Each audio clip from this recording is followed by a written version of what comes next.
the Queen of Pentacles.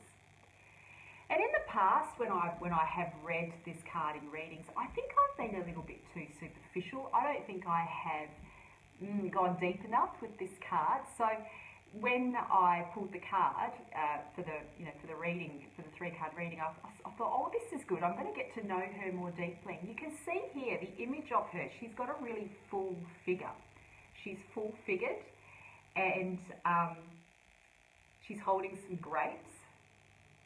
Right, and you can see she's got the pentacle in her hand. So whenever we're working with pentacles, we know that we're working with the earth element, and the earth element is about body, it's about goal setting as well, plans, career, the earthly existence that we have in this 3D reality, how we maintain our home, the homes that we choose, how we spend our money, how we use our resources, not just money as energy, our physical body, how we occupy space, where we put our focus. And we're also dealing with time, and so there needs to be some patience when we're working in the earth realm.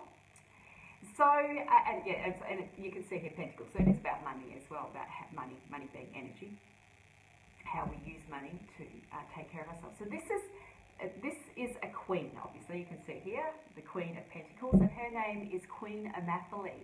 And she is a Greek, my cards are like the Greek tarot, Greek mythology, and her name in Greek actually means navel. So she is connected with desire and passion and the body and the divine feminine as well, and also the connection to the infinite. But there's more to this story about this woman, which is why I felt so kind of excited to work with her when I saw her come up. And it's an archetype that I think I'm going to continue to work with for a while. When I think of archetypes, what I'm talking about is rites of passage, maybe. They contain rites of passage. And so these are experiences that we all have in a lifetime as humans, as part of the human experience. And I sometimes refer to these rites of passage as fate. These are the fated things that we can't escape. And these archetypes are expressions of these rites of passage. And so her archetype is you can see here, she's a full-figured woman. And so I'll tell you a bit about Omphale, her story, which is why I sort of had a bit of a chuckle, and it was new. It was kind of, I hadn't really explored her in that way. So it was sort of had this novel feel to it, and it got me like, lit up. I felt lit up. I felt inspired by it, which is why I'm sharing it with you now. So Queen Omphale, her husband had died, and he left her the kingdom. So she was a ruler of her own kingdom. And Queen Omphale she had a lot of money. She looked after her resources really well. And it wasn't that she was cheap, and it wasn't that she was tight. It was that when she spent her money on something, or when she used her resources, whether that be money, her body, or whatever resources that she has, whenever she utilised her resources, she used them for quality rather than quantity. So she was looking for the best. Queen Omphale only accepted the best, and so did her people. So they were treated with the best. Her kingdom was lavish and indulgent, and everybody had the best of everything. But it wasn't that it was an overindulgence, so it wasn't this hedonistic sort of pleasuring. It was quality and knowing her worth, and she believed that her kingdom were worthy of this as well. So she valued herself and her body deeply, and her pleasure. She pleasured herself. Her pleasure was really important to her, pleasuring, to fill her own cup, to take care of herself. And there was this, there is this self-preservation there, but it moves beyond the basic needs. It's about, filling her cup, filling herself up. Someone's joined, I don't know who it is, but hello, whoever you are. And so Queen Omphale went she went to buy a slave, and when she went to the market, she looked around and she saw Hercules. And what she liked about him wasn't the fact that he was cheap, because he didn't cost much. It wasn't about that. It was the quality of it. It was who he is as a person, who he was, how he stood, his body, his physique.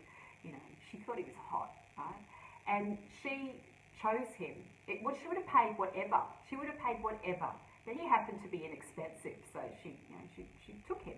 And so he stayed with her for 3 years. I don't know why it's only 3 years, but I probably should read more into the story. But anyway, so they had this relationship, and she bought him not as a fighter, as a lover. And so he served her as a lover, and she often took on the masculine role, excuse me, in the relationship. It was all about whatever was going to pleasure her, how he could pleasure her. But he fell deeply in love with her. And she had this kind of power where she was so connected to her desire that she could have whatever she wanted, and that would just turn, and these things would just, people would be like putty in her hands. She could have her way with anybody that she wanted because she was so connected with what she wanted in her own creative power. And so they had 3 children together, and they had this amazing relationship. He was deeply in love with her, and he protected her. So at one point they'd gone on a journey together, and they ended up meeting Pan. Pan's the god that is the half, the goat, I think. So he lives in this cave, and she'd gone into the cave, and he fell deeply in love with her. He took one look at her and he loved her. He just completely fell in love with her. She wasn't into him. She had Hercules. She loved him, and he was taking care of her. He took care of her in every way. And so, and of course, they used to swap clothes. I didn't tell you that bit. They used to swap clothes. So he used to cross-dress. So Hercules would wear her clothes, and she would wear his clothes, and they would swap roles, and they had this kind of strange little fetish together. And so, they fell asleep in the cave, and Pan saw what he thought was Queen Omphale, but it wasn't. It was Hercules, because he was dressed in her clothes, and of course he tried it on her. He tried it on her, and Hercules beat him up. And so the story goes that Pan, this is why he's the card, the devil card. This is why anybody that goes to meet Pan has to be undressed. They have to be unclothed, because he doesn't trust clothed people now. He wants to see you for all that you are. He's afraid now. You've got to drop your gown. Anyway, so in the story, so the story about Queen Omphale, the medicine in this card is about self-pleasuring, but it's also about using your resources in a way that's going to provide you with quality, not quantity. It's about taking care of yourself on a really deep level, like radical self-care, radical self-love, radical self-worth, pleasure.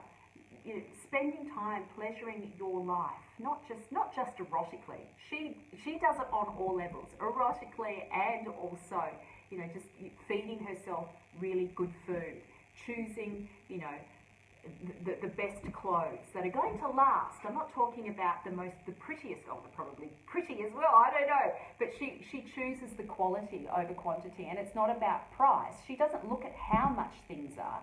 She looks at what her needs are. And she goes for the best rather than seeking out, a superfluous amount of things. It's like, I sometimes feel like this with my house. I can't wait I'm going to move out of here eventually, because my ex will be buying me out of this house. I look around the house and I can't wait to have new items, not for the sake of having new items, but to have items that are resonating with me, that actually are, an expression of who I am. And not just that, just to clean out the debris. Like, I feel like I look around my house and I feel like there's so much stuff, because a lot of his stuff's still in the house. There's superfluous stuff in here that just doesn't need to be here. One of the reasons why I used to love moving, I think I moved, before we bought this house, I moved about 8 times. Maybe 9 times, maybe 11 times, just thinking of the 2 other houses that I forgot. So, and then in moving, I used to love the whole clean out, getting rid of the superfluous, only keeping what is really valuable and what's really important. That's kind of how she rolls. But you could think of her in the context of training, right? So when I go and seek out trainers, I don't seek out trainers because they're on the cheap. Like, I don't go for someone because they're on the cheap.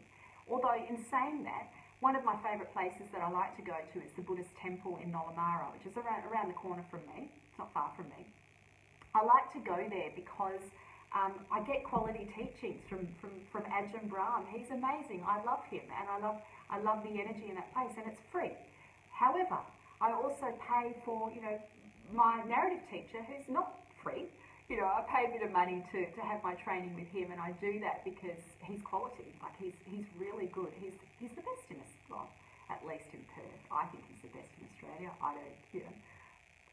He's really intelligent, and he's really bright, and he knows what he's talking about. It's his passion. So when you watch him teaching, he's so, like, I'm awe-inspired because he gets so captured by his teachings and he's so immersed in it. You can see how much he loves it. It comes from this really real place. It's authentic.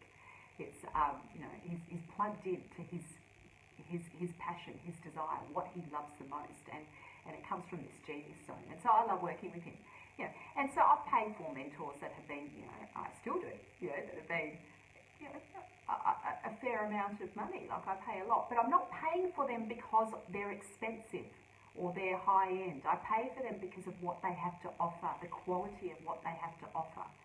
So that's how she kind of rolls. And it's not just about, you know, as I said, it's not just about spending money for the sake of money to fill your own cup or to fill you up. It's about taking care of yourself and meeting your needs. You know, for me to be able to deliver the work that I do in the way that I want to, I have to, you know, invest in my own training. I have to do that. That's part of me being able to deliver something with quality to people. Most people, and I'm going to be honest with you, most people that do my trainings with me, they leave with having some kind of breakthrough in terms of their soul purpose. In the last month, people who have worked with me have launched new businesses, and I know that I have influenced some of that 100%, given the teachings that I've taught. And these teachings haven't just come from doing it, you know, just I'm going to do that course because it's cheap and it's not going to cost me much. You know, some of them have been free, of course. Some of them have been, you know, I've invested a lot of money into learning, and, you know, and some of it have been from books, but there's an investment, and I'm investing in quality so that when people come and see me, they're getting quality. They're not getting on the cheap. You know, they're getting quality training, quality teaching. So this is how the Queen of Pentacles rolls. But she's also really connected with the body, right? So it's about embodiment practice. She knows where the flow is. She can feel into the flow because she's in her body and her senses. She's feeling into her own needs and what she wants and what she needs. She can feel where the flow is. And she can feel when she's out of flow, and she can move herself back into flow. And sometimes when we're met with the Queen of Pentacles, it isn't always about trying to get or trying to buy something to gain a resource.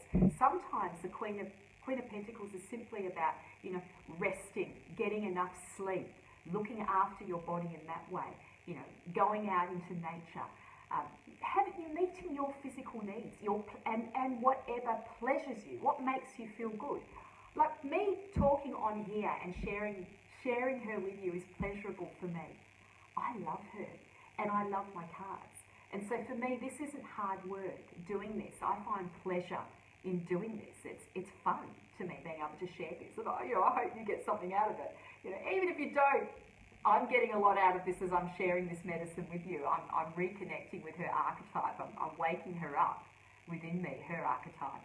And, you know, and if I was to wake her archetype within me, you know, I'm after this, instead of working, and I do have some work to do. I've got a couple of free readings that I've offered, 20-minute readings, soul purpose initiator readings, so people can get a taste of what it feels like to work with me. Yeah, I'm going to go to my bedroom because I've been sleeping in my daughter's bunk bed, right, on the bottom bunk. You probably saw that reading. She got a new bed, and, you know, of course, I bought that bed for her because, one, she's worth it. She wanted the cheapest bed. I didn't buy the cheapest bed because it was the cheapest bed. That was the one she wanted. So I was like, yeah, yeehaw. And it's fine. It's good.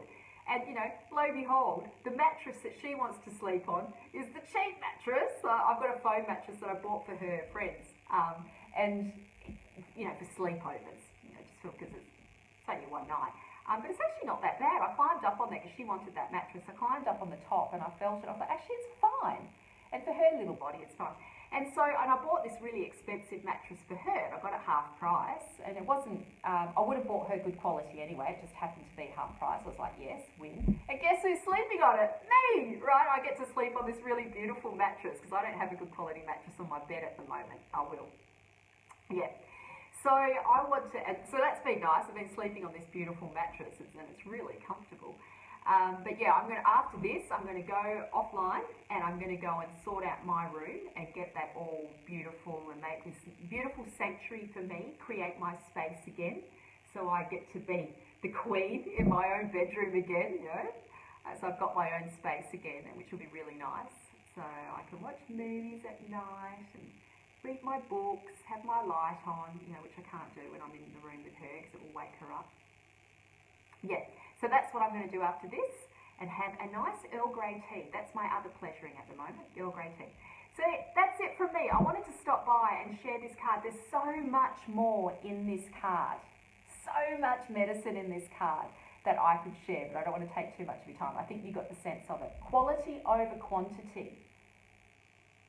You know, don't go to your deathbed missing out. You know, if it's something that you really, you desire, because she's connected with desire, there's something you really desire, go for it, make it happen. You know, that's the conversation between you and spirit. That is your calling, that is your destiny, to move towards that.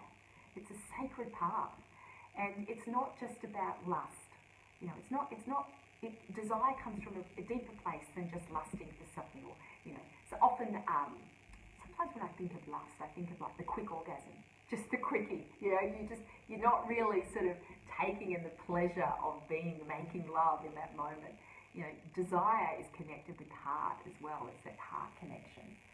You know, not that there's anything wrong with a quickie, right? That's okay. All right, that's it from me. I'll speak to you soon. Have a beautiful day, and I hope you enjoyed that reading. Make the most of quality, not quantity. Take care.